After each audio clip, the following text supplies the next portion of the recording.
Hello, I'm Mary McVie. I'm delighted to have the opportunity to talk with you today about broadening disciplinary literacy to include productive multimodal communication lessons from young engineers and their teachers.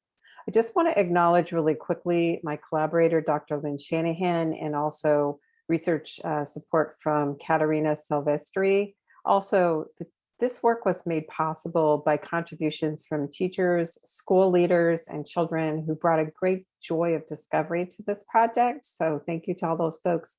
And we have been supported by grants from the UB Center for Literacy and Reading Instruction, the International Literacy Association, Alva Knight Research Grant, and also from the University at Buffalo Research Grant Fund. So disciplinary literacy and engineering, you might be wondering, what's the connection between literacy and engineering? Well, the National Research Council has said that every science or engineering lesson is in part a language lesson. Also, in order to enact engineering disciplinary literacies, students work on communicating information, evidence, and ideas in multiple ways using tables, diagrams, graphs, models, interactive displays, as well as orally in writing and through extended discussions, and of course, through reading. In other words, language and engineering are inseparable. I also want to say something about how I'm using the term literacy. Literacy is often used to refer to traditional and functional literacy practices, such as reading, writing, listening, and speaking, and these are often emphasized in school contexts. But literacy can also be viewed as a social and cultural practice situated within a broader context, a professional community, or a community of learners, like I will talk about today.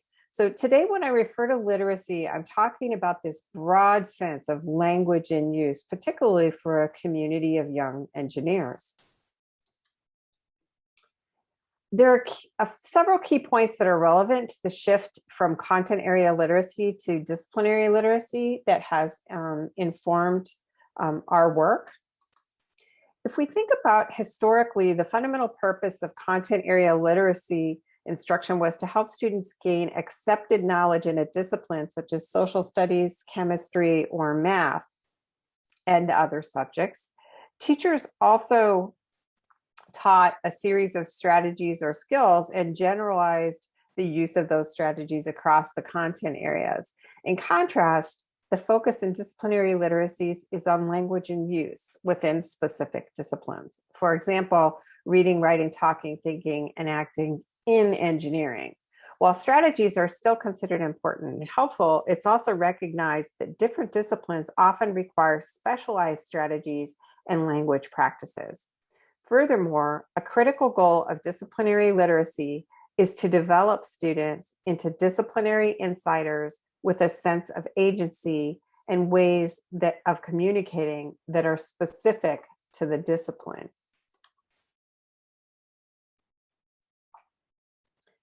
Identifying as an engineer also is something that we thought about very closely because of this connection to disciplinary literacy. And we wanted to provide students with opportunities to identify with engineering and as engineers. So we created an environment where students had many opportunities to create, communicate, and use knowledge as disciplinary experts in engineering. And in our original work, we started with third graders and then added fourth and fifth grade. So in this regard, we see identity development as inseparable from language use. In thinking about creating an engineering identity, it's important to realize that engineering identity is not fixed or pre-given. It's a product of students' own learning experiences with engineering and its related tasks. Thus, identification with the discipline or career options of engineering must be contextual, contingent, and related to the types of productive learning experiences in which students are being exposed and those that they are invited to actively participate in. All students must be invited and supported in developing engineering identities.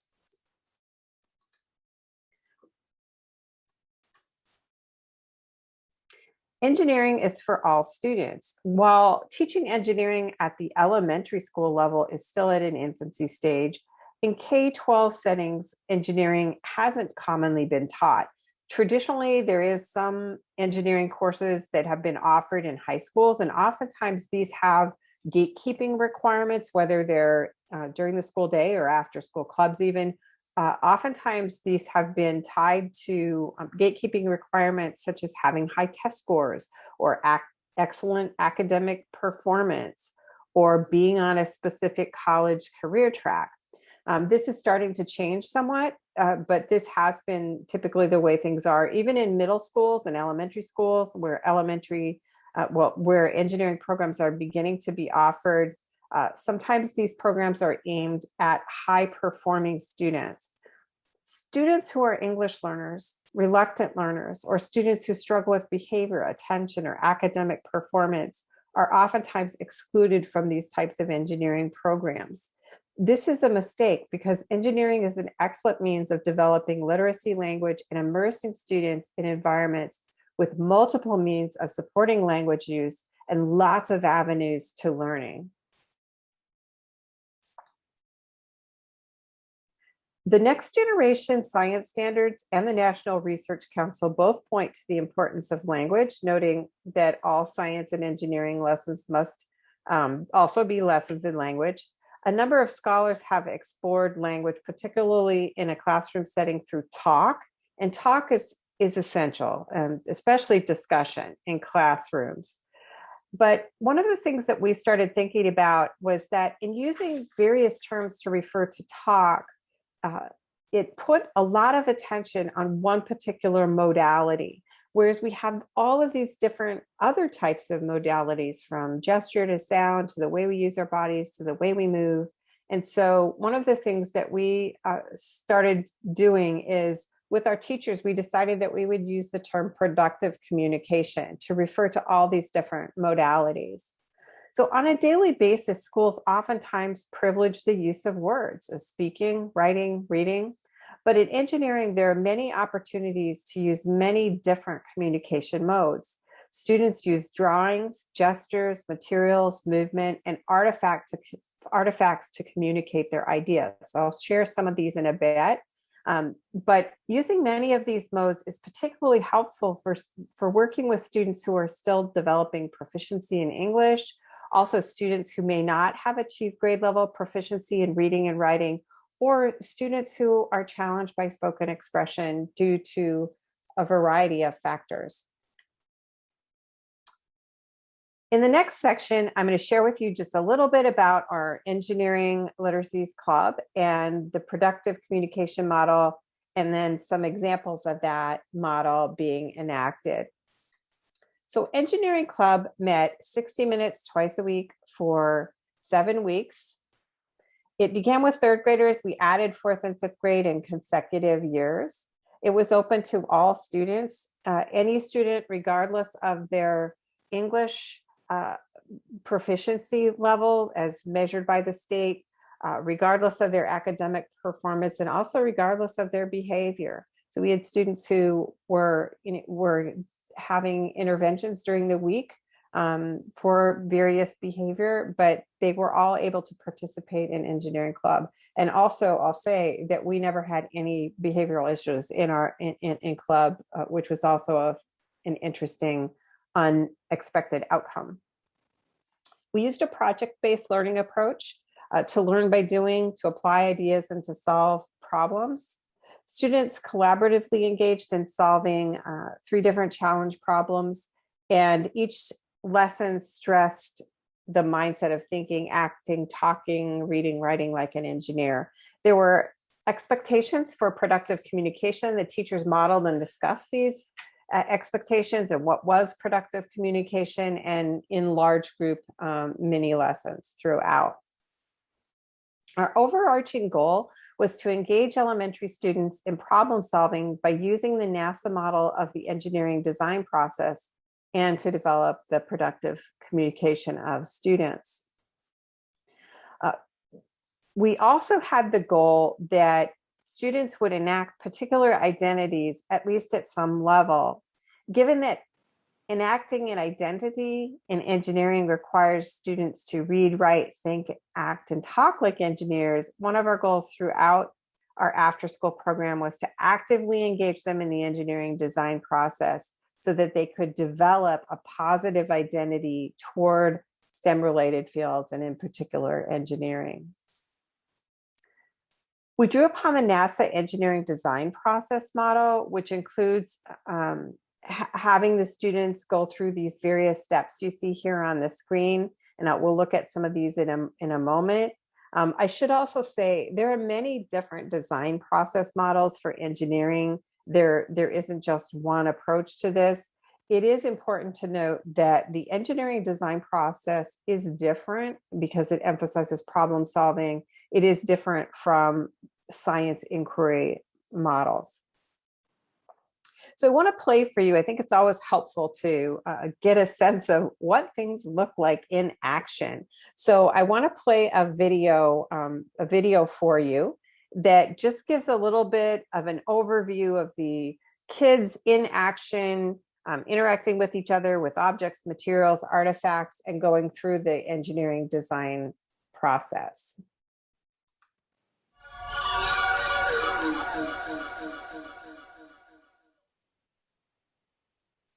Initiated in 2014, Develop STEM, etc. is led by researchers from the UB Center for Literacy and Reading Instruction in collaboration with local teachers, engineering staff, and faculty at the University at Buffalo. Researchers and teachers have explored engineering and the engineering design process with children who are diverse in language background, social and economic class, race, ethnicity, and gender. One goal of Develop is to help fill the opportunity gap that often exists for these learners. We explore the ways that disciplinary literacies, thinking, acting, and communicating like an engineer, introduce children and teachers to project-based learning and engineering. Our children work with the engineering design process, which includes identifying a problem, brainstorming possible solutions, designing a solution, building,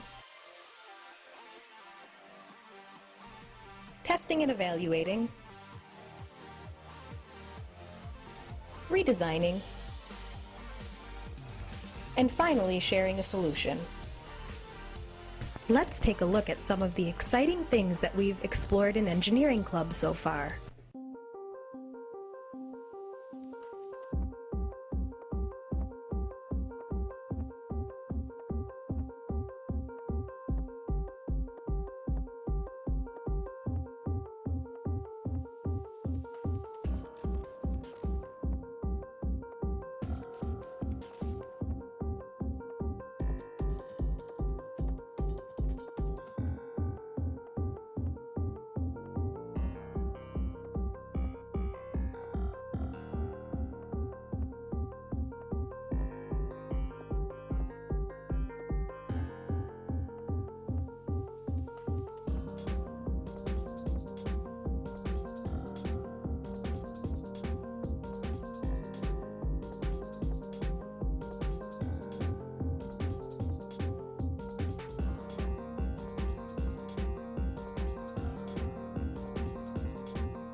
You can get a sense from this of what the engineering club looked like and what some of the activities were.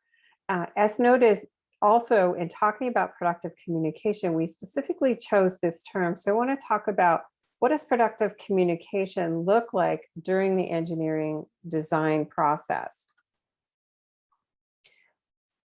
Teachers taught a simple model of productive communication that foregrounded engineers as problem solvers who look and listen, communicate, think, and reflect, Note a representation of the bottom of the at the bottom of the figure where the children are engaged above the word communicate. Productive communication includes traditional forms of literate discourse, such as writing or reading print-based text, a discussion or answering questions. But productive communication also involves the multimodal forms of communication, such as gesture, eye gaze, body language, how bodies are positioned, images and sounds, and so on. Including all the dimensions of communication was important to us as researchers and important to the teachers in the schools.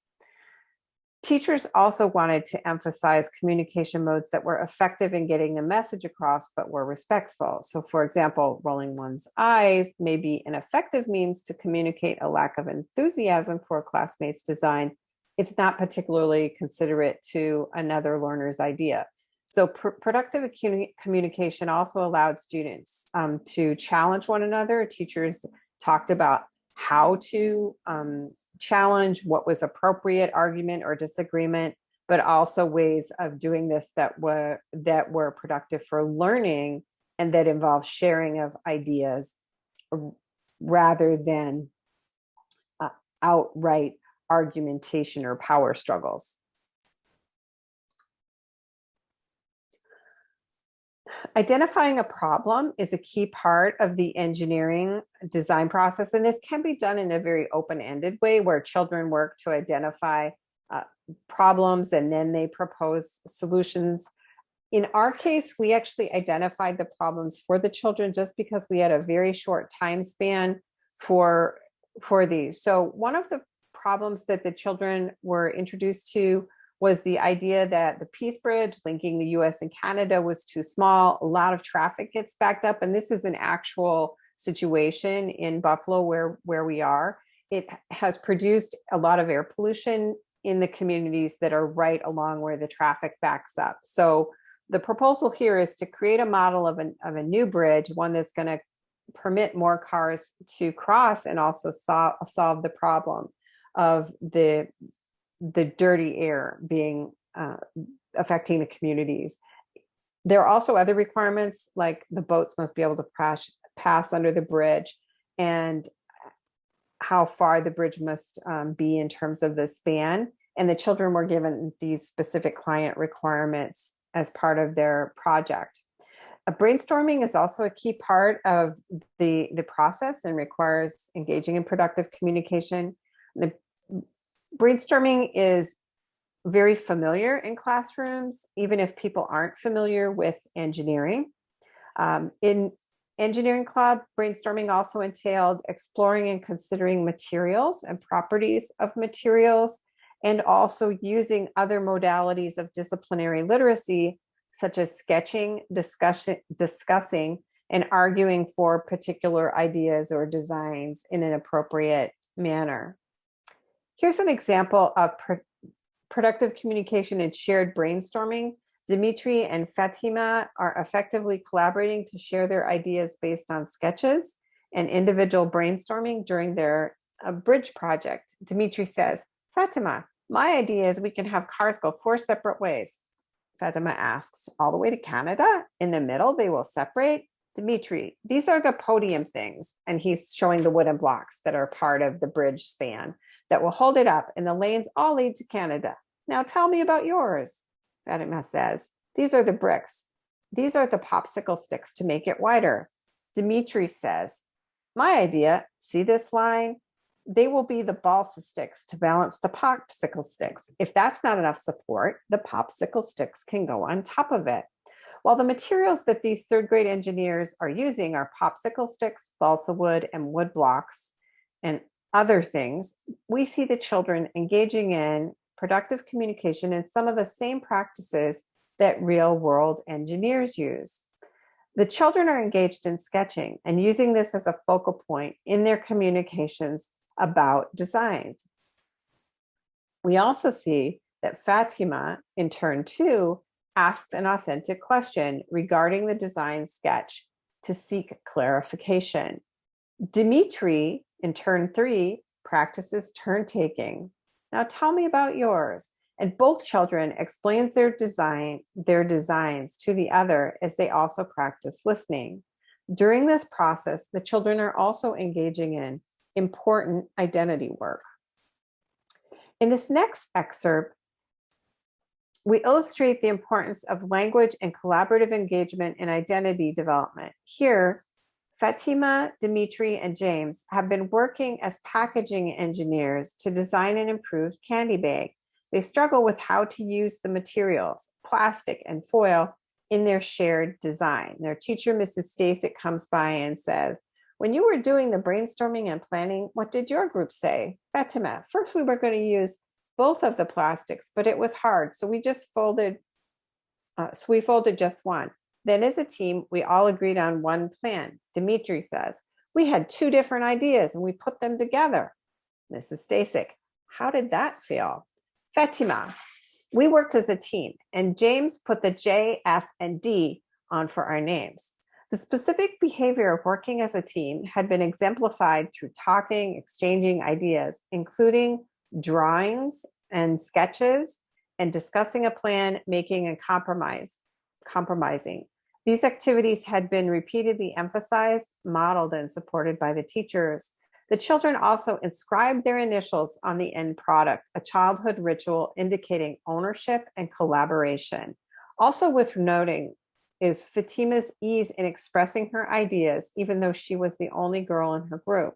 And percentages vary depending on which domain of engineering you're looking at, but a lot of times you'll see a statistic that only 14% of engineers are female. So it's important to acknowledge Fatima's participation and this idea that she's being invited into a group, she's being allowed to be in a group where her ideas are important, and she is also being exposed to the idea that potentially she could be an engineer. Designing and building is another aspect that is part of the process, whereas real world settings involve engineers designing multiple prototypes or mathematical models before they build a major structure. Our elementary engineers often design and build in an iterative process. Just as real world engineers, the children engage in engineering as a social practice through collaboration. By some estimates, practicing engineers spend more than half their time communicating, using professional skills such as listening, working in groups, decision-making, problem-solving, and negotiating. Most problems that engineers solve require teams of experts rather than one individual. And this was something we modeled in our club. So after brainstorming and sharing ideas, children settle on one design and begin collaborative construction. As they build, they encounter unanticipated problems and challenges. This requires that they continually engage in productive communication through a variety of modalities.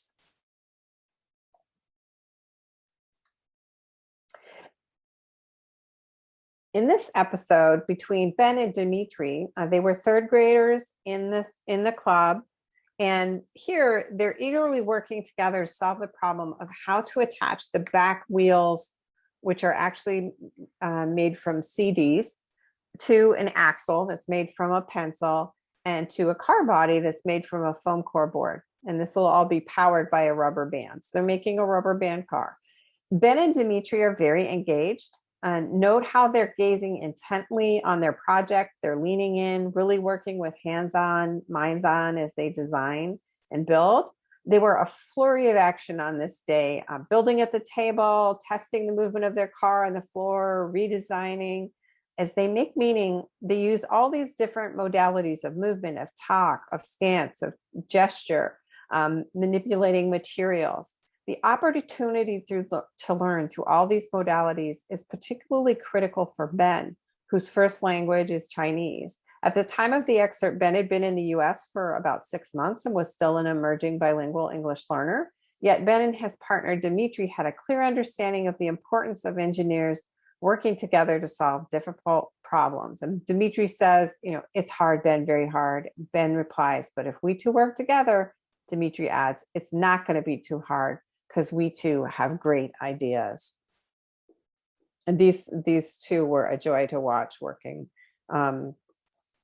When Ben was at a loss for English words to describe his thoughts, he drew images and used gesture to communicate his ideas. He also manipulated objects. At one point during engineering club, he observed his own limitations with language, and he said, "I can't say my idea, but I truly have an idea." And Ben, who did not have the words to articulate this idea, was then able to sketch the idea on paper so he could communicate this idea through images. On another day, he said, "I want to draw very many special tools. The tools are so special. I don't know how to say it in English." Where words failed him, he could use images, making him a full participant in opportunities to learn, than a participant whose opportunities were limited by language proficiency. One day, as Ben and Dimitri worked on their car, Ben tried to articulate his idea for attaching the rubber band powering the car. Dimitri did not understand. Then Ben used a combination of drawing, gesture, and a car noise, mimicking the power of a car, to communicate his idea to Dimitri, who was able to understand it. Ben was able to take ownership in the engineering design process, engage in many opportunities to learn, and collaborate as a partner because he was not limited to only spoken words. Ben successfully practiced disciplinary literacies as he engaged in productive communication. Redesign is a key part of the engineering process. At times, this was a new step where children would test a model of a car and then decide to rework their model. It can also happen in small moments and increments of designing and redesigning. I want to talk a little bit about redesign as it occurred through the quiet collaboration of Emma. At first, we were a little bit concerned about Emma's verbal participation. Even though she had been in the US for several years, she was also a Chinese speaker. She spoke less than some other learners for whom English was a new language, even those like Ben, who had come to the US more recently.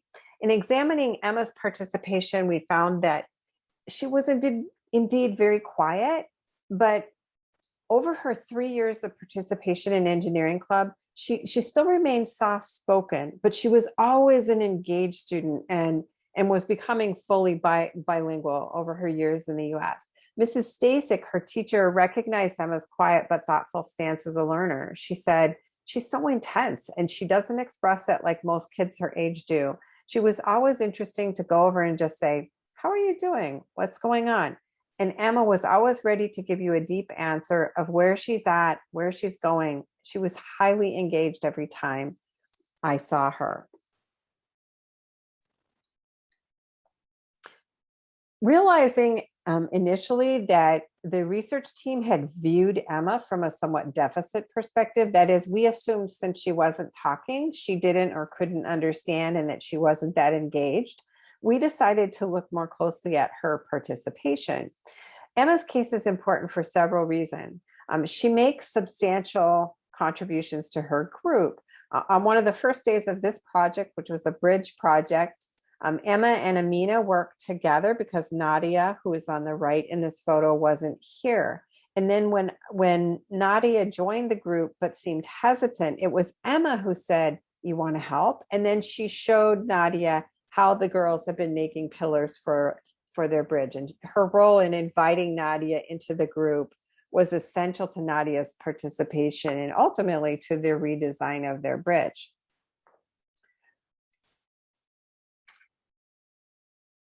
On this day, Emma also used her knowledge to apply concepts that the students had learned earlier in a large group instruction where the teachers had done a mini lesson on how different shapes such as triangles can stabilize and strengthen a structure. Emma applied the principle that a diagonal beam can conjoin two separate structures into a single structure. And she used triangle shapes to strengthen the bridge that the girls were building.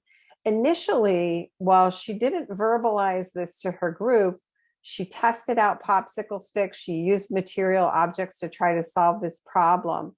And then eventually, after she had explored these concepts in ways that were not primarily linguistic, so she wasn't using spoken words to do this, she explored how to manipulate the objects and then later, Emma verbalized this and participated in a conversation with her group members in a way that helped to explore the group's design.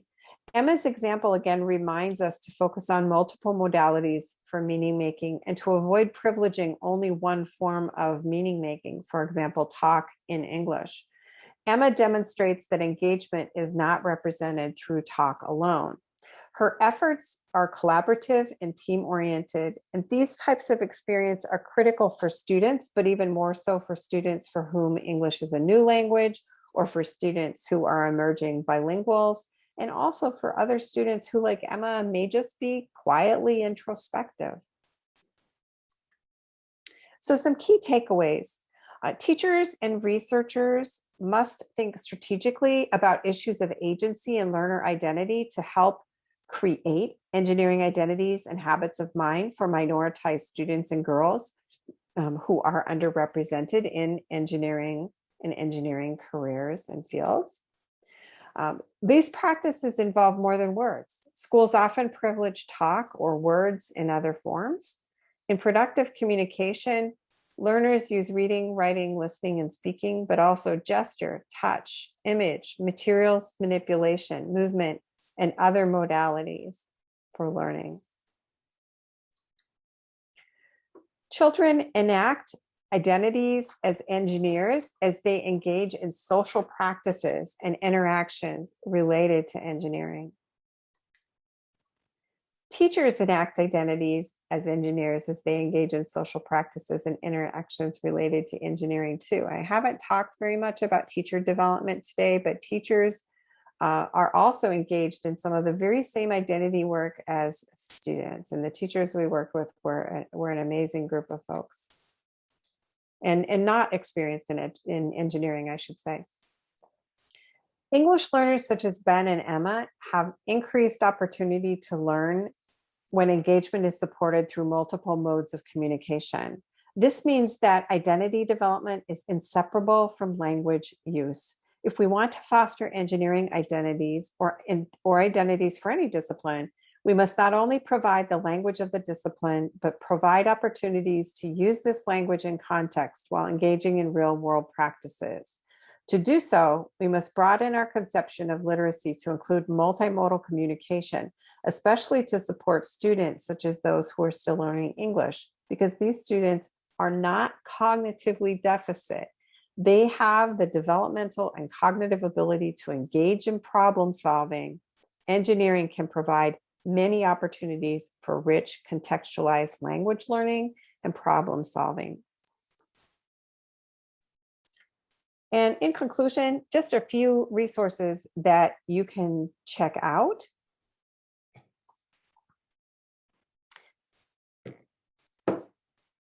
And at this time, I'm happy to take questions that you may have.